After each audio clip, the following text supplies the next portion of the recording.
J'ai découvert le zéro pesticide, le zéro phyto, en arrivant dans cette municipalité. Heureuse de découvrir toutes ces notions et stupéfaite par l'utilisation d'un terme, zéro phyto, sanitaire, ou les produits phytosanitaires.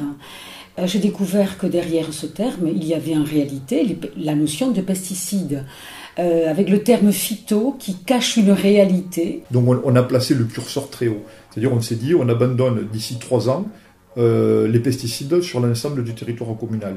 Et nous, on a été un peu précurseurs puisqu'on a été la première commune des PO engagée dans ce dispositif. La réduction donc des produits phytosanitaires était un enjeu considérable, un enjeu pour la santé bien sûr des habitants, mais un enjeu aussi pour la biodiversité, un enjeu tout simplement pour la préservation des ressources naturelles, et particulièrement la préservation de l'eau, qui est la première ressource naturelle absolument indispensable. Quand on dit état de l'eau, il y a deux aspects. Il y a un aspect quantitatif et il y a un aspect qualitatif. On a une eau d'assez bonne qualité.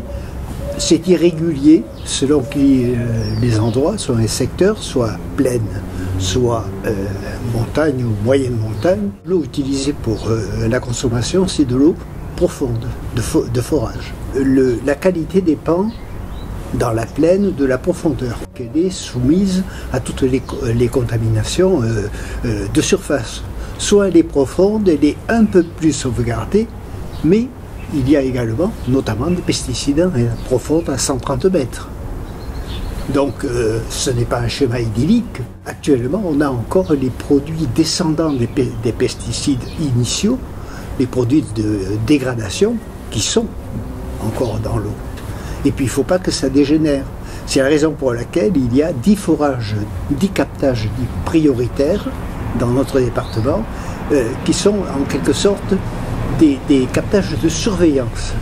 Parce qu'ils ont déjà des taux de pesticides qui sont sous la norme. 40% des produits phyto qui étaient déversés sur nos terrains, imperméables bien sûr dans les villes, 40% passaient directement dans les rivières, donc dans l'eau que nous allons boire par la suite. C'est énorme, 40%. Donc il est urgent en effet que nous puissions tous accepter la notion de zéro pesticide ou de zéro phyto. Disons que le zéro phyto, ça fait partie d'une politique d'ensemble de respect de l'environnement, de recherche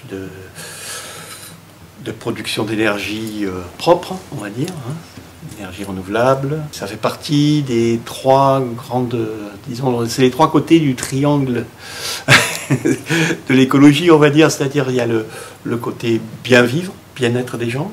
Le deuxième versant, c'est l'économie. Il faut que l'économie se développe pour avoir des emplois sur place. Et le troisième, c'est le respect de l'environnement. On a fait un travail aussi sur l'eau avec des réunions publiques, etc. et avec des spécialistes qui nous ont un peu expliqué le processus. Mais on se rend compte que au plus l'eau est polluée, au plus elle coûte cher. Parce qu'il faut la retraiter, etc. Donc là, nous, on travaille quand même en amont pour qu'elle soit moins polluée par le zéro phyto au niveau de la commune.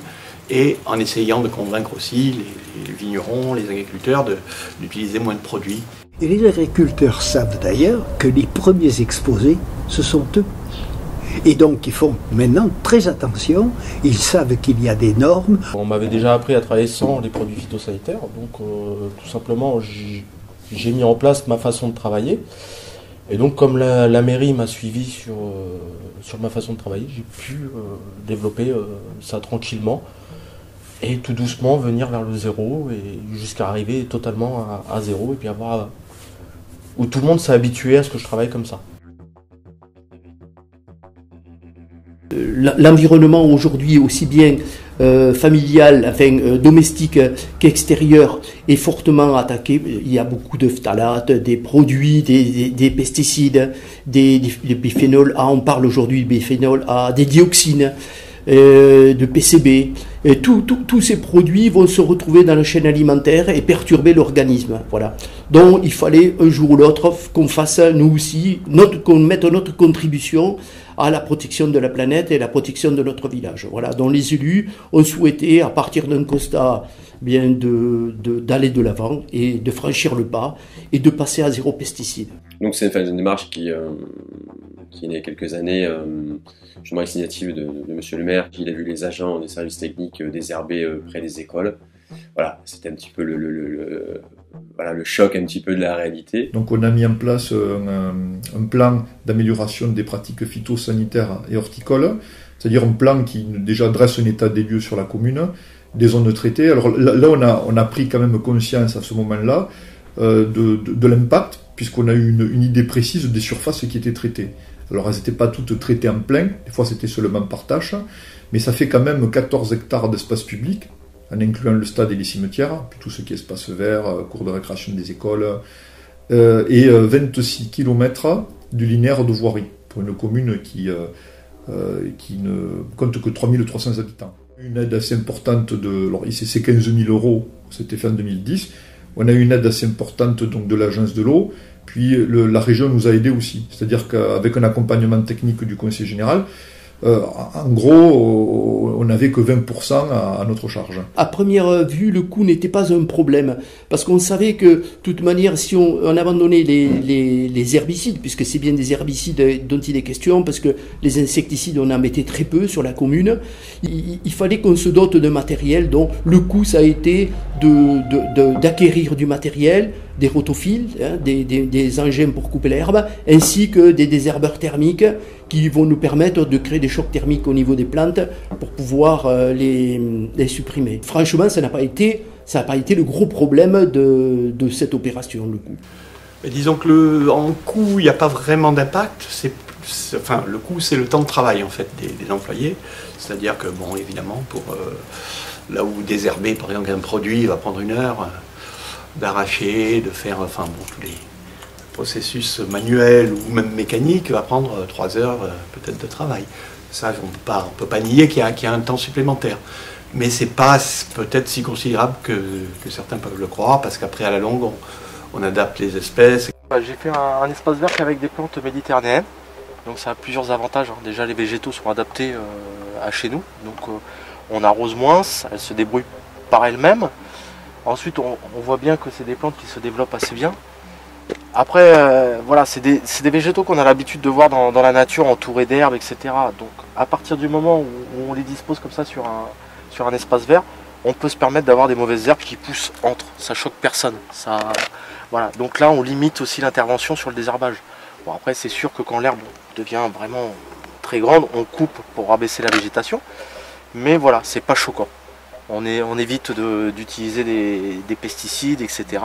Et tout ce qu'on fait à la main, c'est des interventions à 2 ou 3 fois dans l'année. C'est pas grand-chose. C'est mis en place d'abord en discutant avec les élus. Il y a tout un travail d'approche qu'il a fallu faire avec les élus. Ce travail d'approche, c'est le constat que l'on a fait, le constat de la société, de consommation qui génère des nuisances. Mais ensuite, pour le mettre en place, il a fallu qu'on travaille avec notre service technique et que l'on approche un petit peu nos idées, ce que souhaitaient politiquement les élus, avec les possibilités de notre service technique. Le changement principal, ça a été donc l'organisation du débroussaillage des rues du village. Nous sommes constamment à la recherche de nouvelles solutions et récemment nous avons pu utiliser un nouvel outil donc, qui s'appelle le réciprocateur, qui évite justement ces projections et nous nous orientons petit à petit vers ce nouveau type de matériel qui est soit thermique, soit électrique. Quand on s'engage dans cette démarche, je pense qu'il faut associer le maximum d'administrés. Alors on a mis en place un comité de pilotage, c'est-à-dire une commission extra-municipale développement durable, qui comptait une vingtaine de membres. C'est composé à parité entre élus et non élus. Et d'autres personnes intéressées par la thématique sont venues aussi participer aux travaux. Alors, ça permet d'avoir une idée du ressenti de chacun sur notamment leurs attentes en matière d'entretien. Et après, on a fait à l'occasion des semaines du développement durable fin mai, 3 ans de suite, on a traité des questions de l'eau, des pesticides, de la biodiversité, mais toujours par rapport à nos nouvelles pratiques. Ça a été finalement assez bien perçu. Alors oui, on a quelques retours, parfois négatifs, puisque les administrés se plaignent du manque d'entretien, mais on a la réplique toute faite. Est-ce qu'on préfère laisser avoir quelques herbes vertes et des adventices qui poussent le long des trottoirs, où c'est pas vraiment il s'agit pas d'une pollution, c'est juste la nature qui recouvre ses droits. Alors après, à nous de leur faire comprendre que c'est beaucoup moins inquiétant d'avoir ce genre de choses qui poussent sur les trottoirs, plutôt que des trottoirs complètement nus, sans végétation, parce qu'il y a eu des litres de produits toxiques qui ont été déversés dessus. Voilà, je crois que la question elle peut se poser comme ça. Vous savez que tous ces produits, les phtalates, tout ça, sont liés aux perturbateurs endocriniens. Bon, ce sont des perturbations de l'organisme et également des êtres humains, mais également des animaux. Une étude de l'INSERM qui a établi un rapport très net entre l'utilisation des pesticides et les problèmes de santé. Ça c'est quelque chose aujourd'hui qui est clairement établi. Et il a fallu expliquer que traiter des espaces publics avec des pesticides, ce n'était pas anodin. La sensibilisation, c'est long et il y a des gens qui, il y a même pas 20 ans, il y a 10 ans, n'avaient aucune sensibilisation sur ces problèmes-là et qui petit à petit sont venus me voir fiers de dire ouais, je mets beaucoup moins de produits maintenant, je vais passer en bio. Bon, ça fait plaisir de voir l'utilité quelque part de la communication au jour le jour. Lorsque j'étais élu en charge du développement durable, au lancement de l'opération, c'était pas évident de faire passer le message aux autres élus, aux agents aussi, même si tout le monde maintenant joue le jeu. Alors j'ai quand même une satisfaction, c'est-à-dire c'est d'avoir réussi à faire passer le message. Alors c'est grâce à l'agence de l'eau, grâce au département, à la région, à tous les partenaires qu'on a eu. Le principe a été accepté à l'unanimité, c'est-à-dire tout le monde, tous les administrés, quel que soit leur engagement, sont sensibles quand même à cette question. Je suis heureux que les élus m'aient soutenu, m'aient suivi dans cette démarche, ainsi que les services techniques, parce que c'est vrai que sans les services techniques, nous les élus, on n'est pas grand-chose. Donc il faut que ce soit une équipe, voilà. Et je pense que l'équipe à Bages, elle y est. Donc à partir du moment où elle y est, je pense qu'on va aller loin dans cette démarche de protection de nos citoyens. Eh bien, c'est toujours agréable de travailler en sachant qu'on ne pollue plus la planète. Sur le village, on a totalement arrêté les traitements chimiques, l'utilisation d'herbicides. Du moment où on peut faire quelque chose pour la santé et pour l'environnement, c'est toujours une bonne chose. C'est vrai qu'on a une incidence auprès de la population qui est quasi nulle, sur les applicateurs aussi, parce que c'est aussi important, des agents qui participent au dérabage, on n'a plus. Donc voilà, donc c'est vrai qu'en termes de pollution, très réduit, et avec l'apparition de nouvelles adventices qu'on n'avait plus l'habitude de voir, des choses comme ça, donc c'est vrai que c'est assez intéressant. On a réussi à arriver à avoir des végétaux à l'état sauvage qu'on a plantés nous-mêmes. Ça veut dire qu'on a créé tout l'écosystème qu'on retrouve ici. On a l'impression d'être acteur très localement, mais voilà, on a l'impression de participer à un petit mouvement qui se met en place. Les espaces verts ont été créés en fonction du travail qu'on fait. Ça veut dire qu'on sait qu'on ne va pas utiliser de pesticides ni rien. Donc on crée les espaces verts pour notre travail à nous. Bon, il y a une prise de conscience, c'est-à-dire il y a là un conflit, nécessairement, entre les besoins pour alimenter la population, d'une part, et d'autre part, les besoins de répondre aux nécessités de l'agriculture. Voilà, il y a un équilibre. Et c'est là qu'on retrouve la surveillance des pesticides. Vous voyez, tout ça est un cercle un peu vicieux. Un jour, il faudra bien dire, bon, ben là, ça suffit. Il faut faire des piqûres de rappel en permanence parce que la population va et vient. Et donc, il faut quand même expliquer à la population pourquoi, à un certain moment, au printemps notamment, le village est un petit peu sale. Quand je dis un petit peu sale, c'est qu'il y a un peu plus d'herbe. Voilà. Donc, je pense que la communication doit passer par le fait d'expliquer à la population et que la population admette que s'il y a un peu plus d'herbe, c'est pour leur santé. Je crois qu'aujourd'hui, il est impensable de revenir en arrière.